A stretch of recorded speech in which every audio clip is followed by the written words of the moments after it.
Welcome one, welcome all to another episode of Dank Times, Danker Thoughts with me, your boy, Angelo. Episode 108. I know these numbers keep on climbing. Well, I guess that's how math works, but whatever. Jumping right into it. I don't like talking about mass shootings. I get very upset. I get depressed. I get rage filled and angry. And I tend to make broad strokes and I judge. So I put off talking about the latest mass shooting for a couple days so I could get my mind right talking about it. If those of you that don't know, there was a horrific, racially motivated by a white supremacist mass shooting in Buffalo over the weekend. Something like, I don't even remember the number of people that were injured, but I believe 10 people were murdered. It's just awful, and it was done by an 18-year-old. And you just have to wonder what the fuck is wrong with these incel white supremacist teenagers these days. I mean, back in my day, when you were white and horned up and angry, you would just go into your room and beat off and then be okay. Now, beating off isn't good enough because now you have a plethora of outlets online and on social media that welcome these kind of nut jobs. And before I just continue to shit on teenagers, I don't think that's fair to them because I would like to know how their home life is. How are their parents, their family, their community? But still, that doesn't excuse what they did. And when I first heard about this latest mass shooting, by the way, we've had two since the Buffalo one, but the Buffalo one is the big one in the news. You know, if you want to send your thoughts and prayers, send it Buffalo's way. Ugh, what a waste. And when I first heard about it, it was called immediately white supremacist, white nationalist, whatever, racially motivated. And I had my doubts at first because in the past, the media have jumped on to this white nationalist, white supremacist rhetoric without knowing all the facts. They called Kyle Rittenhouse a white supremacist, a Nazi. They called those Covington kids under Trump white supremacists and all that shit. So, those are just the examples that I can get off the top of my head. So I said, well, no, before I just jump in with everybody else without questioning anything, I'm not going to just assume this was a racially motivated shooting. Then more information came out, and then in a span of probably a day and a half, I came to realize, okay, there's no doubt about it. This one was racially motivated. His manifesto, which, again, guys, stop writing manifestos. They all sound the same, especially when you're white incel nationalistic Nazi wannabes. They're all the same. It's probably all just copy and paste in a cookie cutter.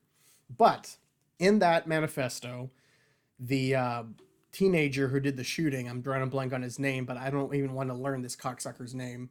He was talking about the great replacement theory. And so, do you think Fox News is going to give Tucker Carlson any kind of consequences for spreading a conspiracy theory that multiple white national, white supremacist mass shooters have used? Probably not. If anything, he'll probably get a raise because more people are going to watch him now.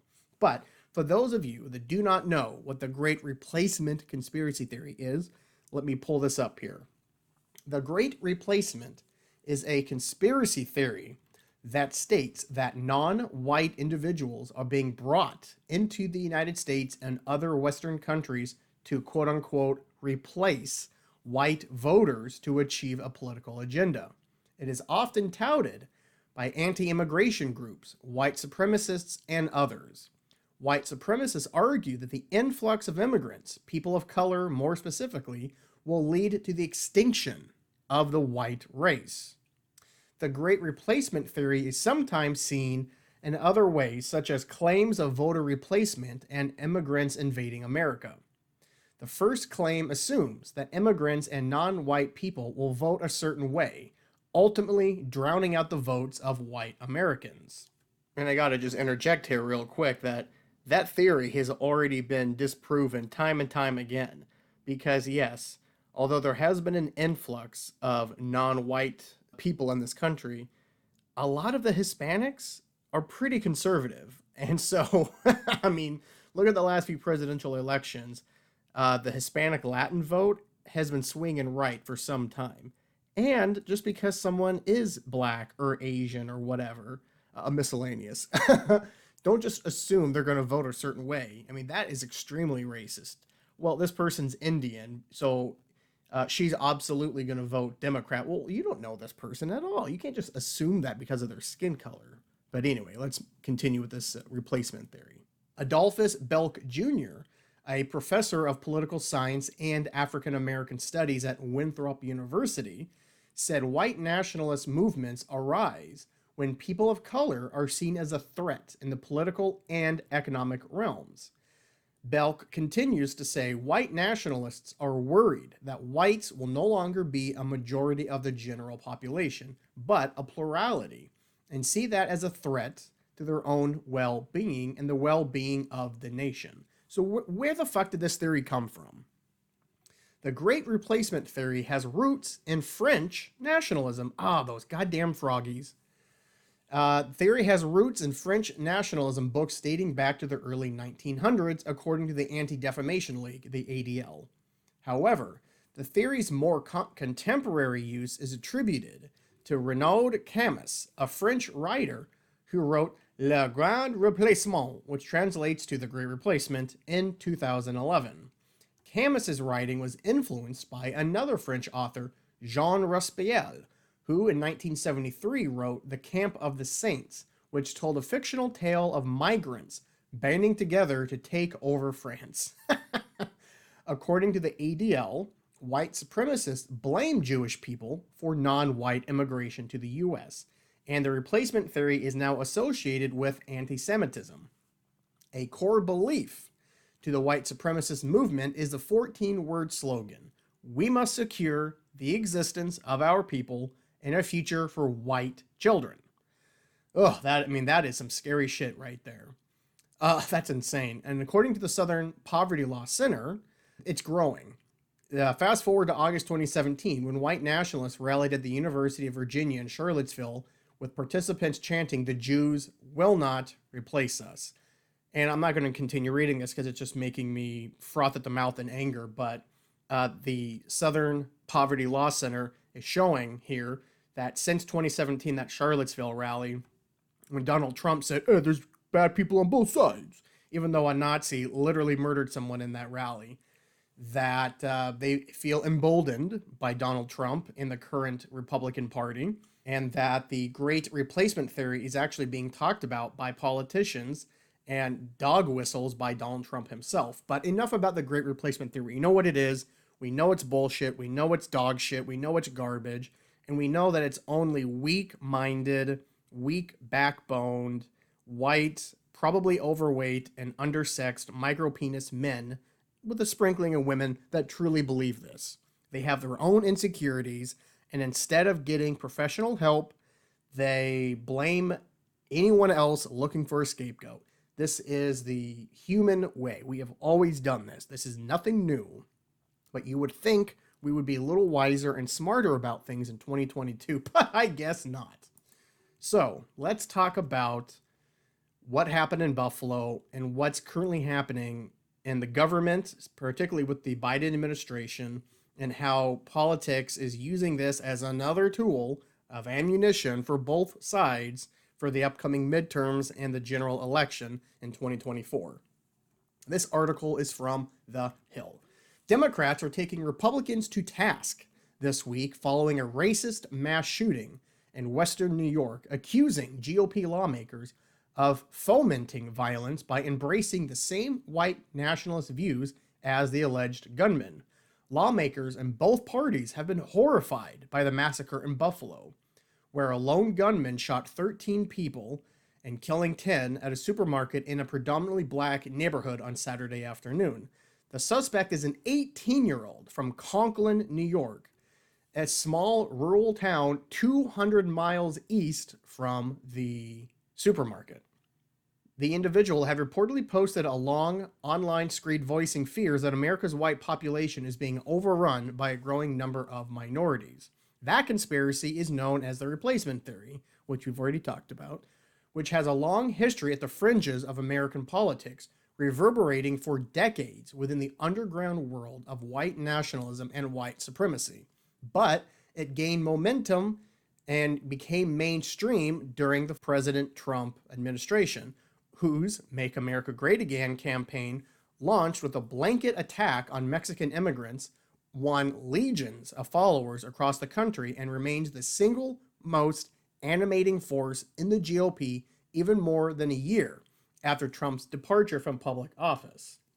In the wake of Saturday's massacre in Buffalo, MAGA loyal Republicans and their allies are now under sharp scrutiny for past comments suggesting, to various degrees, that Democrats and other elites have sought to empower minorities, largely through immigration policy, at the expense of white people. Some of those conservative commentators have embraced replacement theory by name. Others have avoided the term, but warn of an immigrant insurrection designed to keep Democrats perpetually in power. In either case, the critics say such rhetoric contributes directly to acts of nationalist violence, including the weekend's massacre in Buffalo. What truly needs to be replaced in this country is ignorance and hate, which is driving division, perpetuating lies, and killing our neighbors. Representative Brian Higgins, a Democrat from New York, who represents Buffalo, said in a statement to the Washington Post.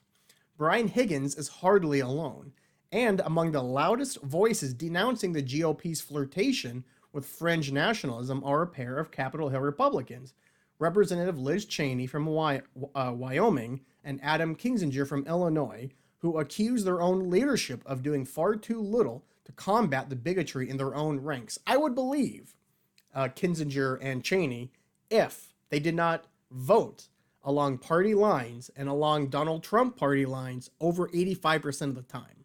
So you're telling me that 15% of the time you don't vote with your Republican Party is where the white nationalism and replacement theory nonsense is? I doubt it. I doubt it.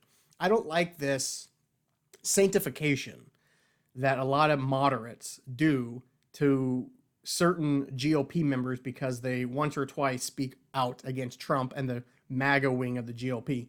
My point being, if you're Liz Cheney or Adam Kinzinger and you're speaking out against this shit, then you got to look closer at your voting record, okay? Because it's all talk at this point. You can talk the talk, but bitch, are you ready to walk the walk? But anyway, here's what Liz Cheney wrote on Twitter. The House GOP leadership has enabled white nationalism, white supremacy, and anti-Semitism. History has taught us that what begins with words ends in far worse. GOP leaders must renounce and reject these views and those who hold them. Again, your voting record, bitch.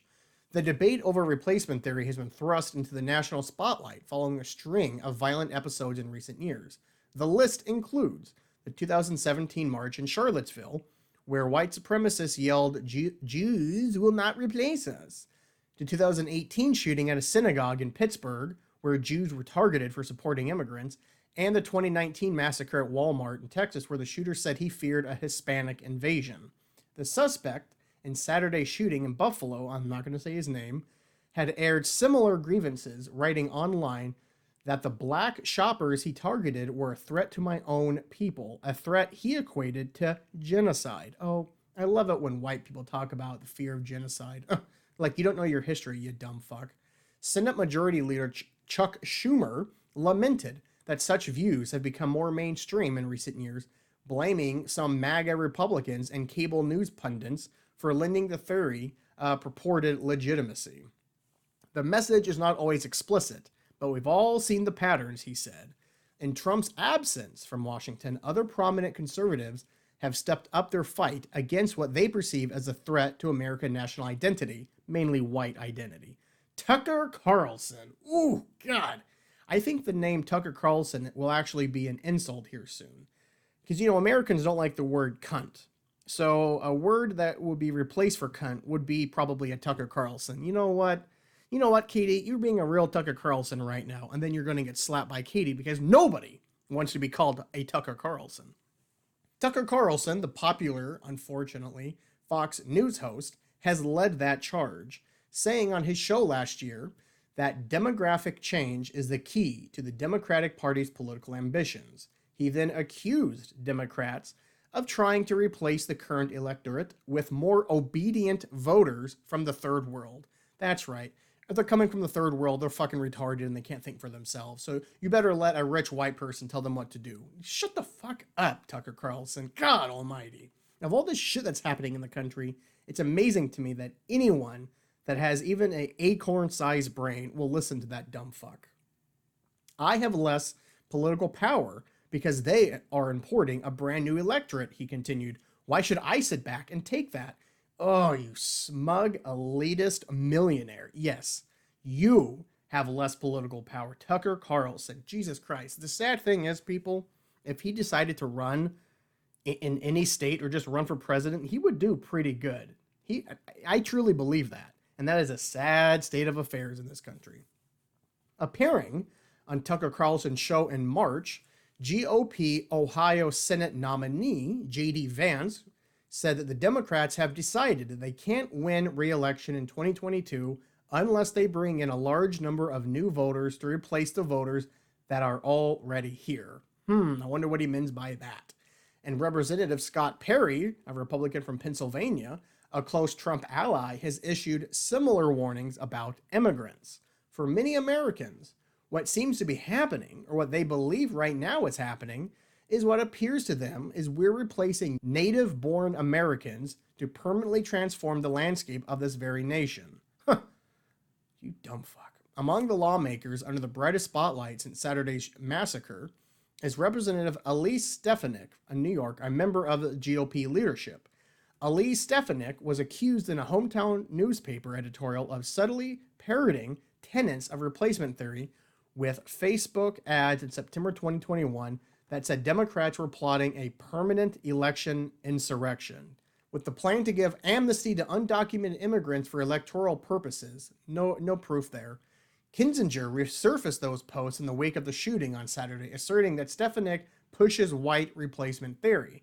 Those figures vigorously deny that their rhetoric is inherently racist or promotes the same kind of worldviews as the Buffalo shooter, saying there exists a clear distinction between opposing legal rights for undocumented immigrants and elevating hatred towards minorities. Tucker Carlson said on his show that critics were trying to make a racial issue out of it, but that is a voting right question. Oh, God, if I ever get my hands on Tucker Carlson. Stefanik advisor Alex DeGrasse said in a statement that she is credited with diversifying the GOP and supports legal immigration, but opposes amnesty. Stefanik's team also pointed to New York City approving a measure to allow non-citizens to vote in municipal elections, falsely saying that it would allow illegal immigrants to vote, when the measure would apply to legal permanent residents and so-called dreamers who were brought to the U.S. as children, but legally allowed to remain under the DACA program. So again, stoking fear out of lies. GOP defenders also cite older research and news articles asserting that immigration is likely to lead to electoral gains for Democrats. Or could it be they actually have a fucking plan, an idea, and are trying to make it easier for people to vote? That's not a racial issue, you short bus, window-licking savages. A 2013 article on a failed Gang of Eight immigration proposal said that its amnesty provisions would create an electoral bonanza for Democrats. The same year, the Liberal Center for American Progress said that supporting real immigration reform that contains a pathway to citizenship for our nation's 11 million undocumented immigrants is the only way to maintain electoral strength in the future. Those arguments from Stefanik and others have done nothing to satisfy their critics, some of whom are calling them out by name. Great replacement theory is a vile, racist, and false conspiracy theory that the Buffalo murderer relied upon. GOP Rep. Elise Stefanik ran ads promoting it, tweeted Representative Ted Lieu, Democrat from California. He continued, Representative Elise Stefanik has now issued a statement, and nowhere does she say, I condemn replacement theory. Why is that? So that's all I'm going to say on this, because it's incredibly upsetting. And what's even more tragic to me is that this mass shooter was a teenager. I don't know what's going on with the younger generation, and that they're being duped into all of this white nationalist nonsense shows me that the quick way to fix this, and I shouldn't say quick, but A necessary way to fix this is for the love of whatever God you worship and believe in. We have got to start fixing and addressing education, public education in this country. It is so bad. We have got to teach the correct history of our United States of America. We have got to teach how to snuff out misinformation. We have got to teach these kids the common sense basics that unfortunately a lot of adults don't have, of way of determining bullshit online. Because without knowing your history or your past, you're doomed to repeat it. And that's exactly what's happening. I'm seeing people that are teenagers now making the same racist mass murder that have always existed in this society. And I just can't fathom why it's still around until you actually look at, well, how are these kids being brought up? They come home from school not being taught the right shit, and they come home and their parents are watching Fox News all goddamn day, or who knows. I don't want to put all the blame on Fox News, but they deserve a fair fucking share of the blame. So does the education, so does our elected officials, obviously, and obviously you and I, because we are so divisive right now that if you had a friend come up to you and said, you know what I'm really concerned about is immigrants taking our jobs, how many of you would get angry, would call them racist names, would call them, well, then you should go join MAGA? How many of you would actually do that truthfully? And how many of you would actually say, you know what? Why do you think that? And actually talk to these people, have a little bit of dialogue. And I would guess 9 times out of 10, just by having an opening dialogue, this person may be open to changing their mind or may actually change their mind. Ugh, but it's tragic. It is so tragic. And the fact that probably nothing is going to happen. I don't even like saying social media control and censorship because I don't agree in censoring online, but you've got to do something with these online troll, incel shitheels. You have to do something. I don't know what it is, but you have to do something because free speech does not protect violent speech.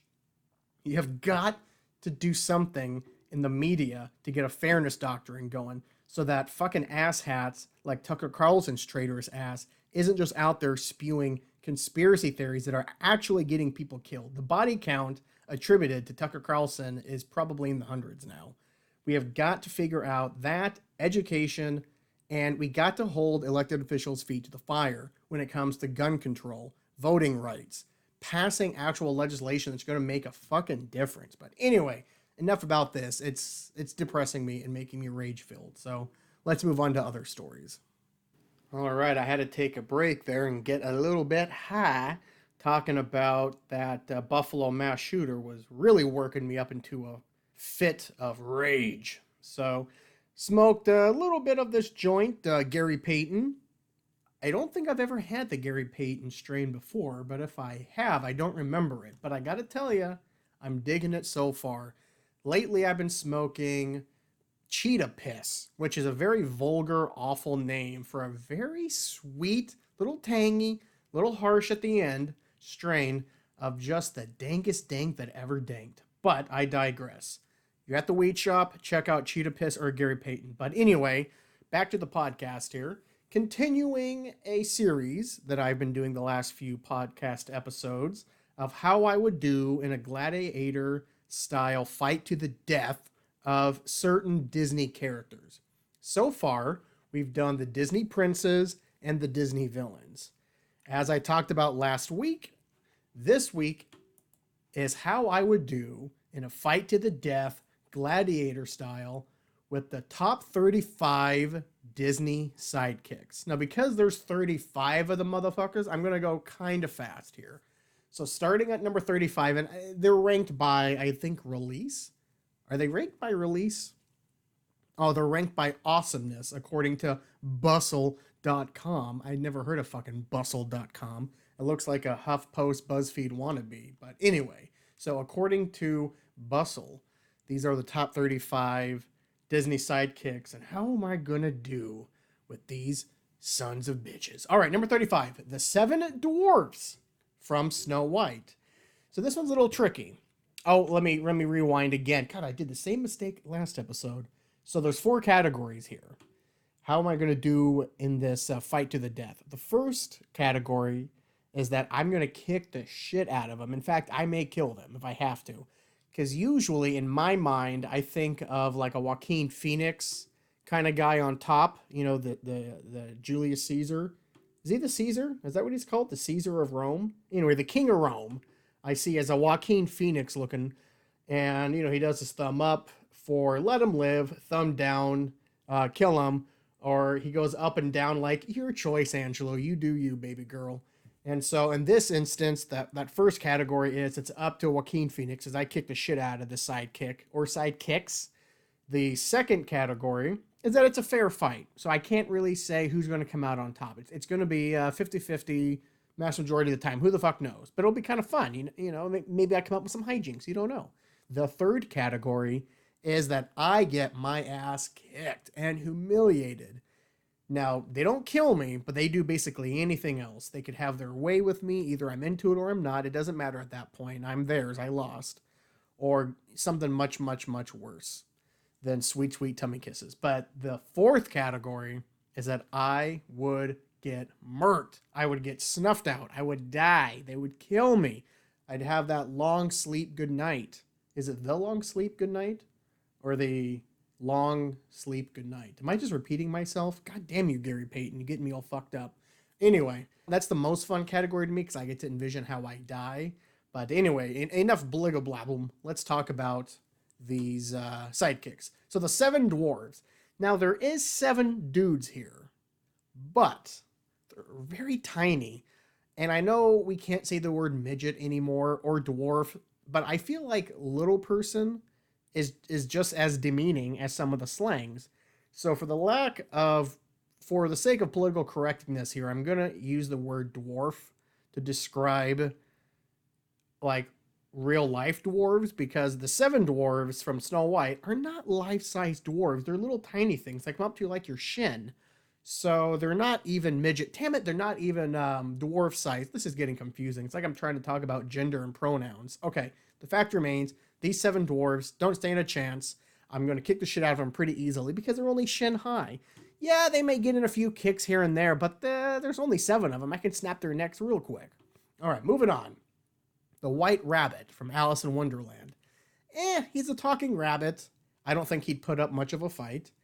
Although, he isn't magical, is he? Because that's another thing. If I'm fighting a magical character, odds are I'm going to die real quick. But I don't think the White Rabbit is magical. Just because he talks doesn't make him magical.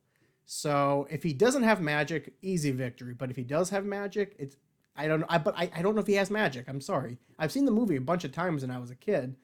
But besides him talking, and he has that gold watch. I guess if he has the gold watch, he could fuck with me a little bit. But it's a watch. I could steal it and beat him to death with it. Yeah, I'm killing the White Rabbit. Moving on. The Broom from Fantasia. Yeah, same thing. It's a fucking broom. Yeah, it's a magical broom, but it doesn't have powers. What can it do? Throw water buckets at me? Fuck that broom. I'm snapping it over my knee and using it for kindling. Number 32. The Gargoyles from The Hunchback of Notre Dame. Well, I can't fight stone, so I think they would kill me. Because even though they can move and fly and talk and shit, they're still made of fucking stone. So what am I supposed to do? I can't break their necks. I can't break their wings off. They're stone. And plus, all they have to do is run into me a few times. I mean, they're fucking rocks. They're going to hurt me if they run into me going 7 miles an hour. And then when I'm on my back, they'll just like fly up and fall right on my head and squish me. So yeah, I think I'm going to die here fighting the Gargoyles from the Hunchback of Notre Dame. Moving on. Number 31, Major Dr. David Q. Dawson, the great mouse detective. Oh, God, I loved this guy when I was a kid. But, isn't he just like, he is a mouse, but I thought he was like a gerbil or a hamster in this movie. But it doesn't matter. He's a rodent. Once I catch him, quick death. I'll go quick on this one because, I love the great mouse detective when I was like a young kid. And so it'd be killing like one of the things that helped raise me. But it's a fight to the death. I gotta do what you gotta do. Sorry, Dr. David, you're gonna go down. All right, moving on to number 30. Zazu from The Lion King. I mean, it's a bird. It's a talking bird. But he can fly, and if he hits me in the eyes, I'm fucked. But the odds of that happening have got to be pretty low because he's a bird-sized bird.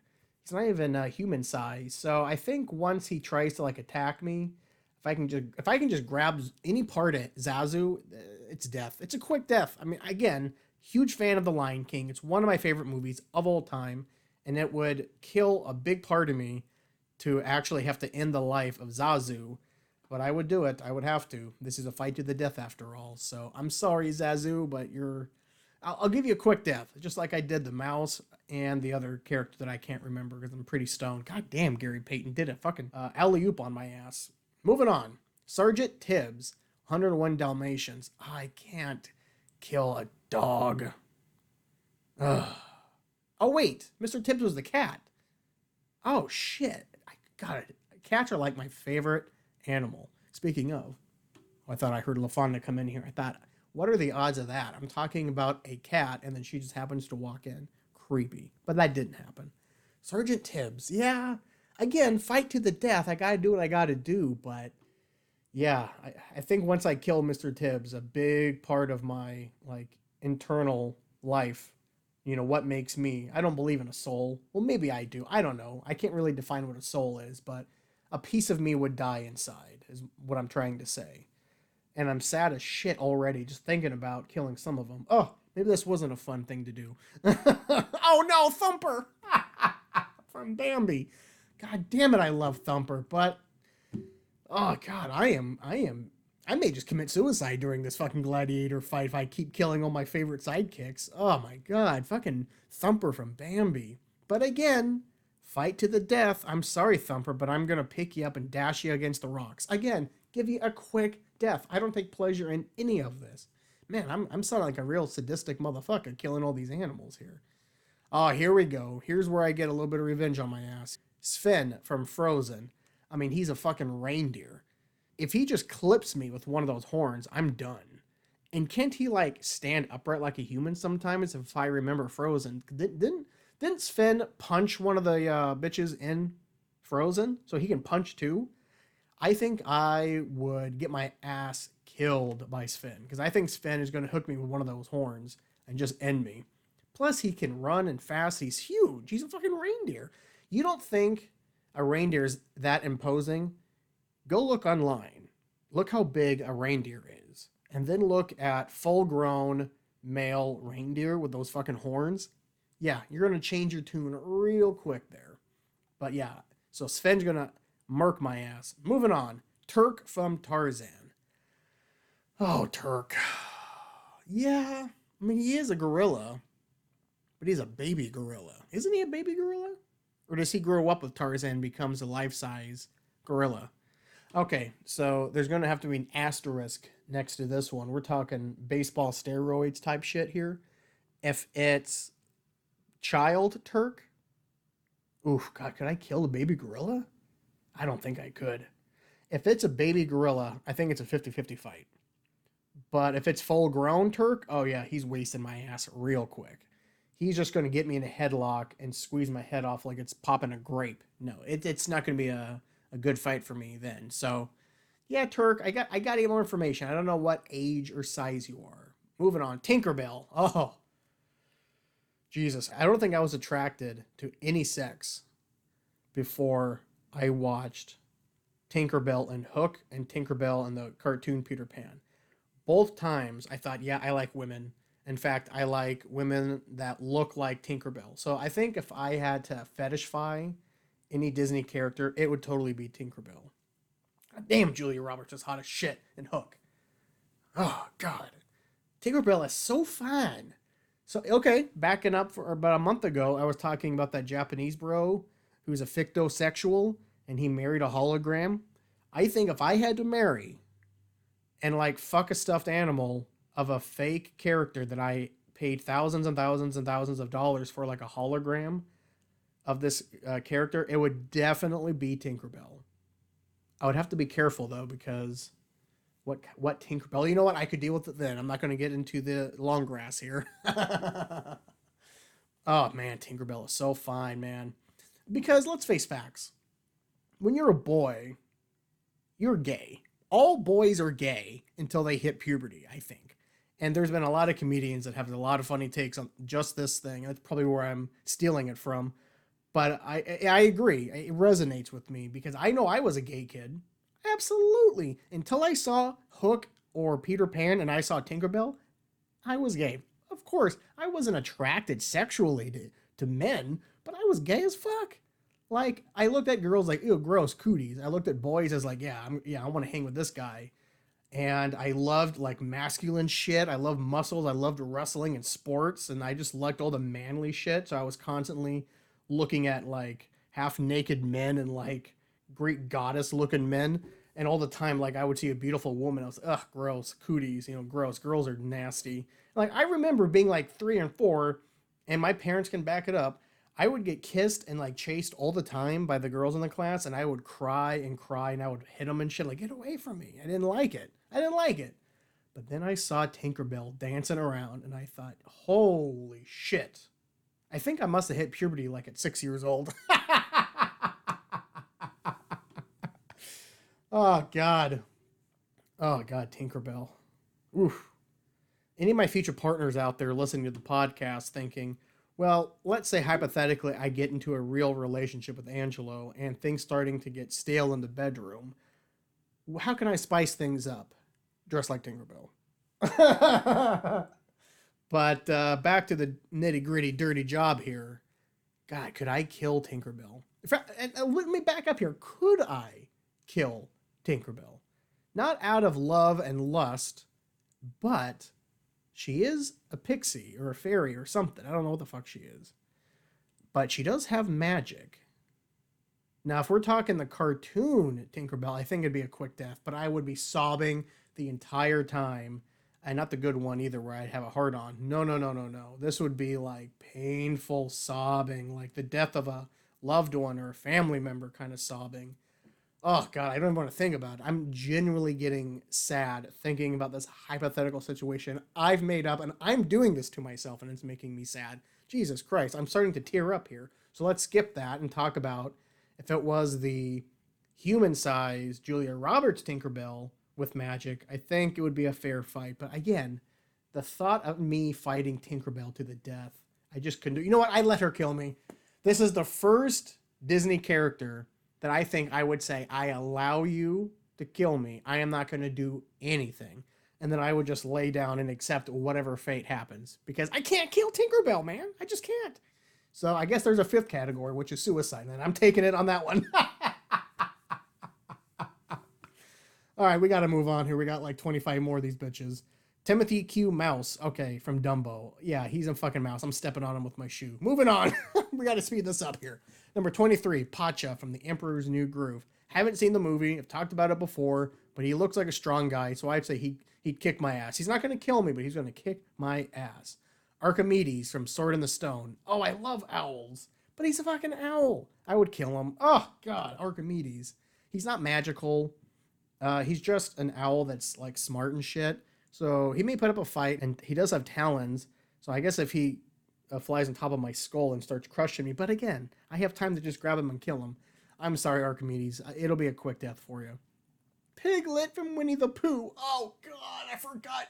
Winnie the Pooh is technically Disney. Oh, God, Piglet. Winnie the Pooh was like the first thing that raised me outside of my mom and dad. Like, I think I was still an infant when I was looking at Winnie the Pooh shit. But my character was Eeyore. So even as like a 2-year-old, I was such a misanthropic cunt that my favorite character on Winnie the Pooh was Eeyore, the saddest motherfucker ever in the history of children animation or children novels or just children fucking content. Like, Eeyore is the saddest bitch ever, and my 2 or 3-year-old ass was like, he's the one for me. Not the happy one like Tigger. Everybody loved Tigger. A lot of people like Piglet. A few weirdos like the kangaroo and the owl and the rabbit. Those kids are probably in jail now. But the mass majority of people like Tigger. Not me. I was always the one in the class or in the friends group that liked Eeyore. So you know what? I wouldn't have a problem stepping on Piglet. I'm sorry, Piglet. But you gots to go, and I'm going to keep your body and make bacon out of you later. Oh my God, this one is going to kill me. Not as bad as Tinkerbell. Number 20, Vanellope von Schweetz from Wreck-It Ralph. Oh, she's a child. Oh, God. I don't know. She lives in a world of candy. You know, I'm taking that fifth category. I'm killing myself. I can't kill a child. I can't do it. Especially this one. I love Wreck-It Ralph. Damn you. Okay, so Tinkerbell and Vanellope are making me take the fifth category of saying nopers and then just doing what the Japanese do. What is it called? Seppuku? Seppuku? When they take your knife and split you from the inside and just... Yeah, I would do that. All right, moving on from this sad shit here. Miko and Flit from Pocahontas. Oh, God, I love these characters. But, quick death, it's a raccoon and a hummingbird. I guess the hummingbird could blind me because he's flying so fast, but if he misses and I grab him, ooh, quick death. I would just squeeze him into, like, jelly. Miko, being the fucking raccoon, I may have those back up. Flit may be the raccoon. I don't remember. But it's a raccoon. It'll put up a little bit of a fight, but it's not going to be a 50-50 fight with a raccoon. No. Once I get my hands on it, it's over. All right, moving on. Number 18. Now, this one is going to be difficult. Tito, Einstein, Rita, and Francis, Oliver and Company. I don't remember Oliver and Company at all. In fact, I don't know if I've ever seen it. However, I'm looking here, and we have 4 dogs. I think the dogs would put up a fair fight. One of them is a Great Dane, and one of them is a Bulldog. I don't know what the fuck Rita is, and one of them is a Chihuahua. You know what? I think I would kill the Chihuahua real quick, and I don't like Chihuahuas. If I had to say what's my most disliked, like, house pet, easily be a Chihuahua. I would rather have a bird or a ferret or one of those smelly chinchilla-looking things. Oh, it is a chinchilla. Chinchilla-looking things. I'd rather have a fucking fish or like a fucking turtle or a snake than a Chihuahua. Gross. But yeah, if I'm fighting 4 dogs at once, I think it's going to be a pretty fair fight. And if that Great Dane gets a hold of me, it's all over. But I think it's a fair fight. Only one dog really scares me here, and I don't know what Rita is. I could take out 2 of the dogs pretty quick. But the last 2, Rita and Francis, I think Francis is the Great Dane. But that would be a tough one. But that's why I'm saying fair fight here, to be fair to the mutts. Moving on. Little John, Robin Hood. Well, he's a fucking bear, so he's going to kill me real quick. He's just going to maul me. Ugh. You ever see that movie, The Edge, with Anthony Hopkins and one of the Baldwins, Alec Baldwin, and the bear was hunting him? Dude, that movie scared the bejesus out of me. I fucking scared of bears now because of that movie. But there was that one death scene where the black guy from Lost, and the bear got him because, you know, if you're black in a 90s movie with 2 white actors, I apologize, but you're going to die first. It always happens. It's not my fault. I'm not in Hollywood. But yeah, bears, ugh, what a horrible way to go. But yeah, Little John would probably start to eat me afterwards, so he's definitely murking me. Moving on, Jiminy Cricket from Pinocchio. You know what? I never cared for Jiminy Cricket. I thought he was a little weird, a little creepy. I didn't like the voice of Jiminy Cricket. Like, when you see Jiminy Cricket, you expect a certain kind of voice. Not the one we got, who's got like that deep soprano voice. I forget who voices Jiminy Cricket. Wait a minute, let's find out. Jiminy Cricket voiced. Cliff Edwards. Cliff Edwards, how do I know that guy? Isn't he the country singer?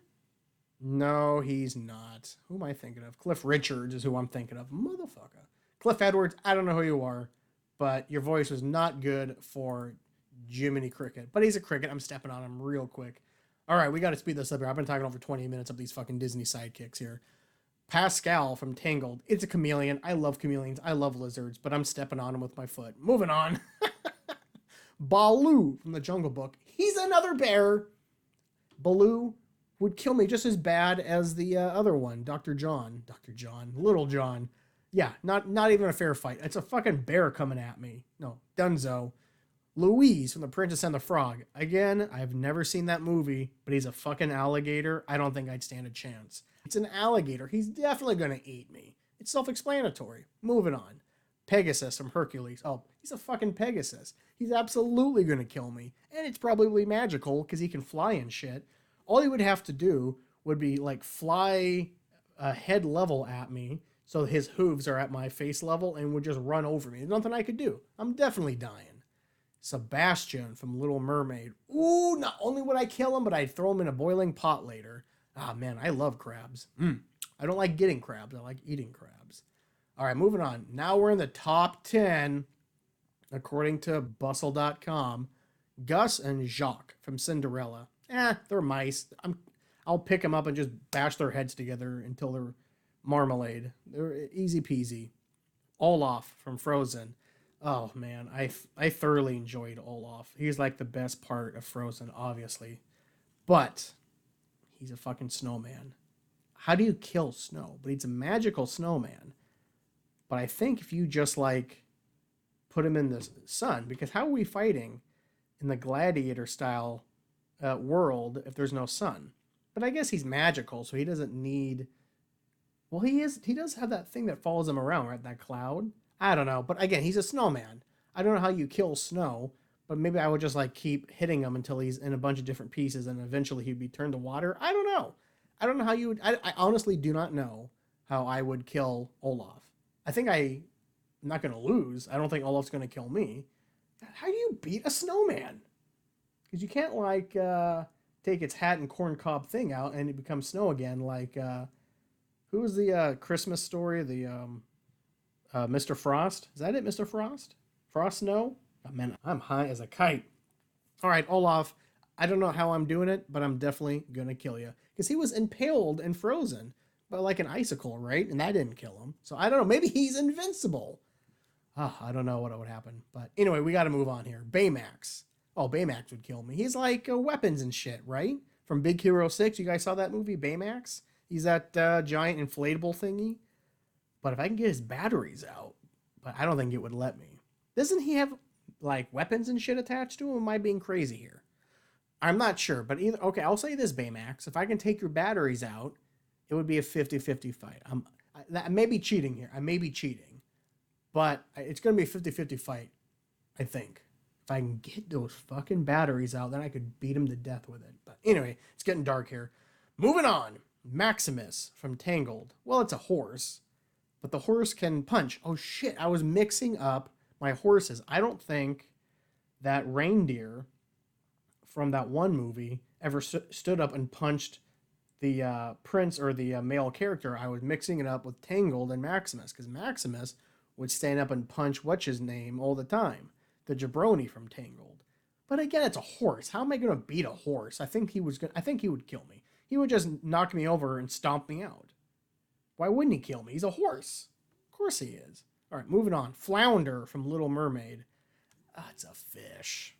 Even if we're fighting in Flounder's territory, like in his world where I'm in the water with like breathing capabilities, or even if I have like a scuba suit on, it's still a fucking fish. So I'm sorry, Flounder. Quick death, and I'll fry you up with little Sebastian. We'll have a good seafood stew. My mouth is watering thinking of this made up imaginary meal of some of my favorite Disney characters. Man, I am sick in the head. Top 5. Abu and the Magic Carpet, Aladdin. Jeez. Well, there's 2 of them. But Abu is such a small monkey. But it is a monkey. If he bites me, I'm going to catch rabies or some shit. I'm going to catch that Planet of the Apes disease and lose my mind like it did Woody Harrelson. Lee. And if that carpet can wrap around my neck, it could strangle me. Okay, what I'm going to say here? Abu and the Magic Carpet. 50-50 fight. I don't know how I would beat the carpet. I don't think I'm strong enough to rip up the carpet. So I don't know how you would kill the carpet. Unless there's like weapons or fire nearby. I don't know. Abu, it's a poor little monkey.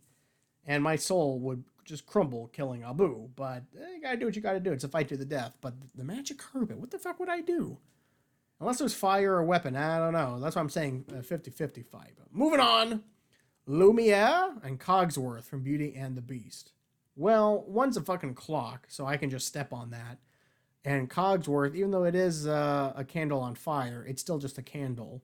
And I think I would kill him pretty quickly. In fact, I may take Lumiere, isn't he the candle, and then light Cogsworth on fire. Be a real sadistic bitch on him. That's dark. I wouldn't. I you know what? I would mercy kill a lot of these characters. I don't relish any of them. Now, on some of the princes and villains, I hated those characters and I would enjoy ending them. But so far, in all honesty, on this list of sidekicks, I am not enjoying any of the lives I'm snuffing out here. Now we're in the top three. the genie from Aladdin. He would kill me in such a cool, fantastical a way. And the fact that it's Robin Williams doing it, I'd probably be enjoying my death and laughing the whole time as well. But yeah, the genie from Aladdin would totally kill me. Totally. Mushu, number 2 from Mulan. It is a small dragon, but he is a dragon that can breathe fire. I'm going to say category 3 here. More often than not, Mushu would defeat me. I don't think he would kill me, because even though he's a dragon that breathes fire, he is a small dragon. As long as I avoid the fire, if I can get him on his back or something, but I think more often than not, he's going to beat me. But now that I'm thinking about it, if he can control that flame, he may just kill me. But more often than not, Mushu from Mulan would kick the shit out of me, but not kill me. And finally, the last, according to Bustle, and therefore the best sidekicks of all the Disney movies, and you probably guessed, Timon and Pumbaa from The Lion King. And whatever's left of my hypothetical soul has finally died. Because out of all these sidekicks, outside of wanting to bang Tinkerbell at an obscenely young age, I don't know what the fuck's wrong with me. Maybe that would explain a lot of my issues. But I'm not sure I enjoyed a sidekick as a child growing up more than Timon and Pumbaa from The Lion King. Even a fight to the death. Oh, God. I could get rid of Timon pretty quick. He's just a little meerkat. Even if he bit me, it wouldn't hurt. So I could kill Timon pretty quickly, but oh God, would I hate it. I'd be crying the entire time. Pumbaa, being a warthog, he does have horns, and that is going to be a tougher fight. So combined, if Timon and Pumbaa are like working together and are in sync, I don't know what Timon would do. Maybe jump up and smack me in the face, and then Pumbaa would just like gouge out my shins or my thighs, and my entrails would just pile out. I don't know. So you know what? I'm going to surprise some people here. I'm going to say 50-50 fight with Timon and Pumbaa. Because Timon would be an easy one, but Pumbaa is going to be the tough one. Because how do you kill a warthog?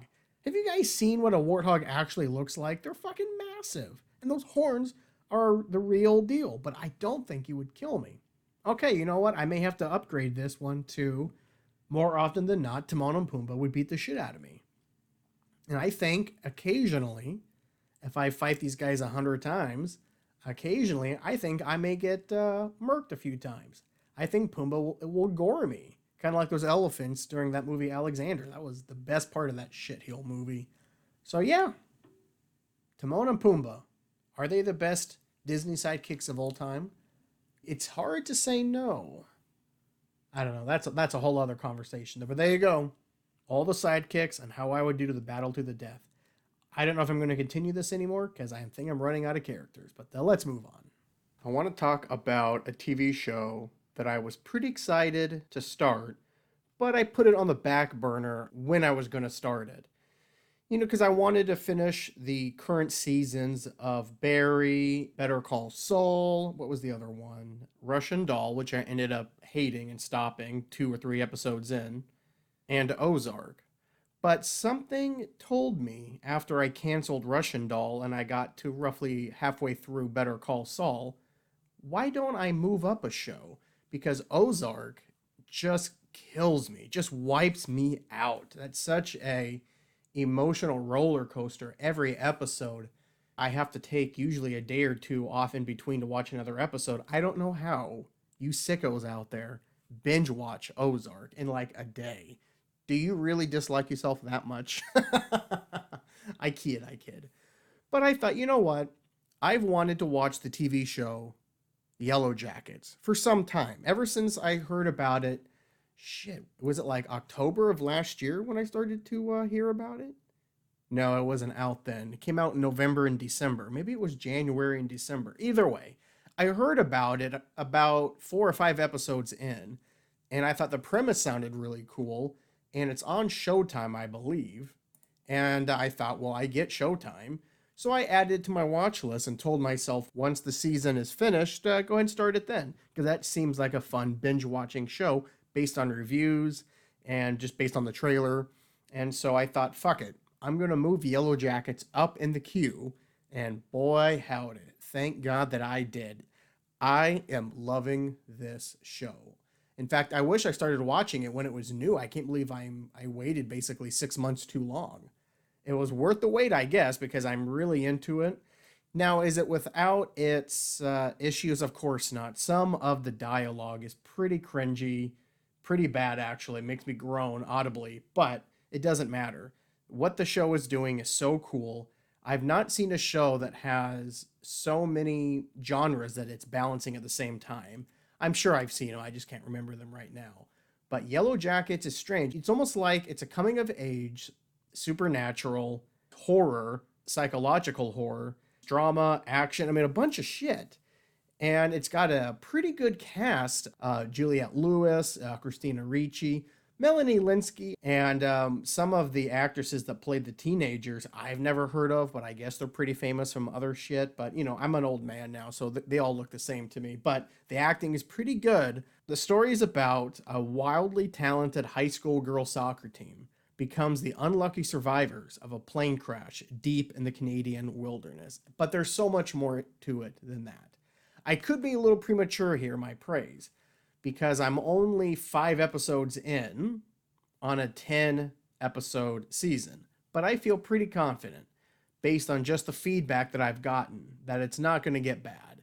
And it's grounded enough that even if there's not enough payoff with some of the weird, more supernatural horror, scary stuff, it's going to be okay because they're keeping it somewhat grounded, unlike some other shows.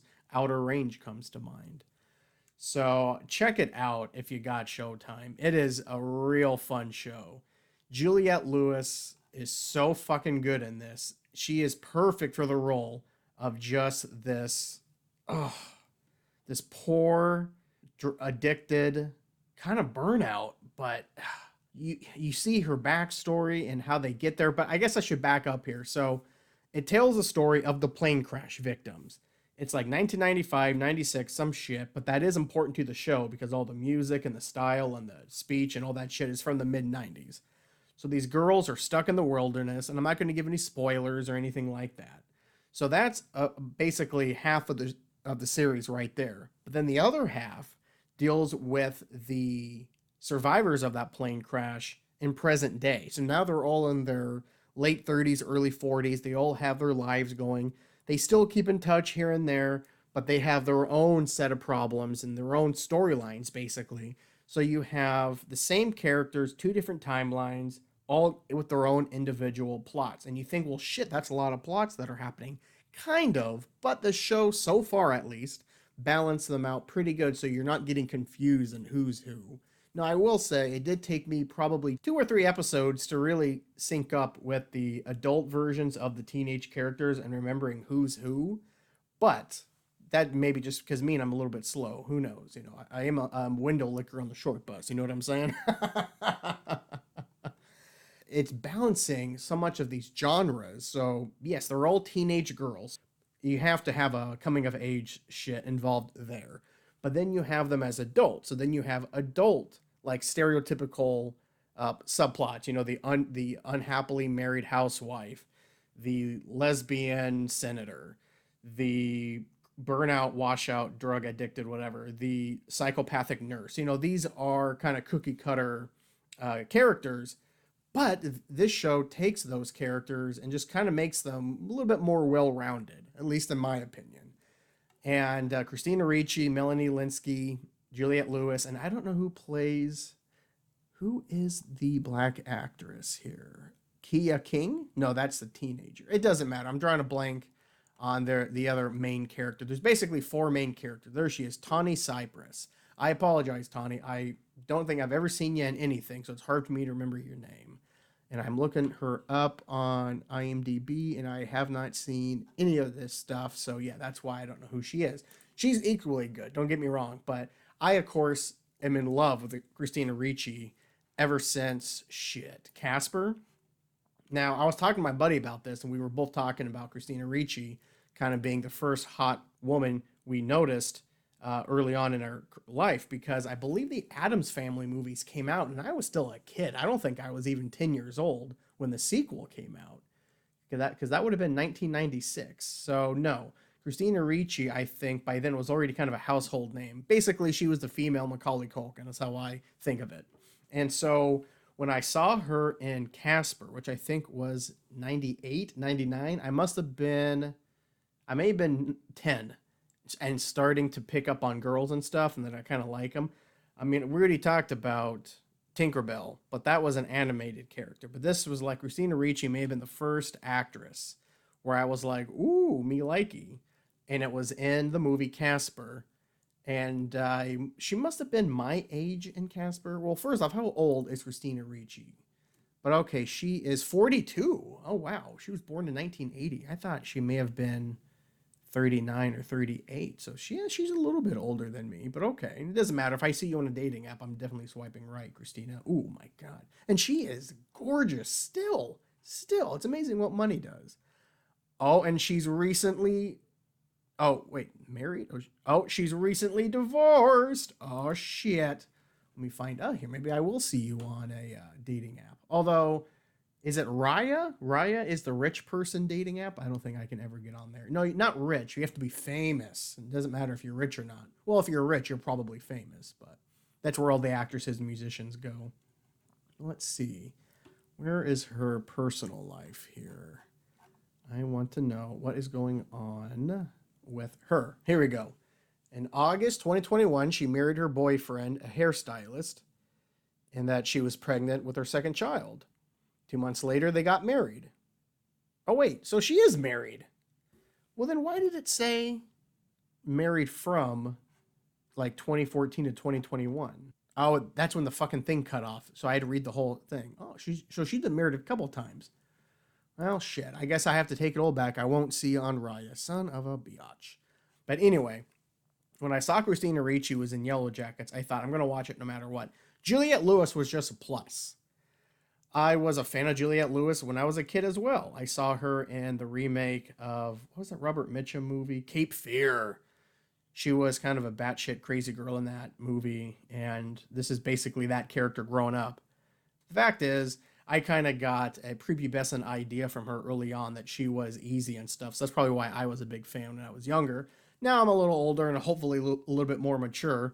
I can see in this Yellowjackets series how much her acting has grown. Although she is kind of playing that same old character, but it's a more refined adult version of that, if that makes any sense. Melanie Lynskey, she's been making banger stuff ever since 2.5 Men. I mean, that kind of cast her as the crazy, slutty comedian. But as progressed, kind of like Juliette Lewis, Melanie Lynskey has gotten some pretty damn good parts. And of course, I'm drawing a blank on what I saw her and I'm like, oh shit, the 2.5 Men girl? Nice. The neighbor, the crazy ass slutty neighbor? Cool beans. So yeah, those three are really good. And I apologize to Tani. I don't know anything about her at all because I didn't watch any of her shit at all. So apologies. I'm a white boy from the suburbs. I don't watch a lot of that urban content as they called it back in my day. But anyways, if you guys want to start a show that I find pretty addictive and pretty enjoyable. I mean, there's some parts of this series that legit scare me that I have to do the little kid thing of pull the blanket over my eyes and like peek out a little bit. I'm 35 years old. I'm doing that shit. That's spooky as a motherfucker. But anyways, I highly recommend it. And with that, I think we can wrap up this mofo. I talked a lot longer than I planned to. Pretty long-winded a few times on this one. I think I really only talked about Buffalo and the mass shootings and replacement theory and Disney for the whole entire podcast. Although I did reminisce about some old flames back in the day. Oh, Christina Ricci. Anyway, I love y'all. Take it sleazy.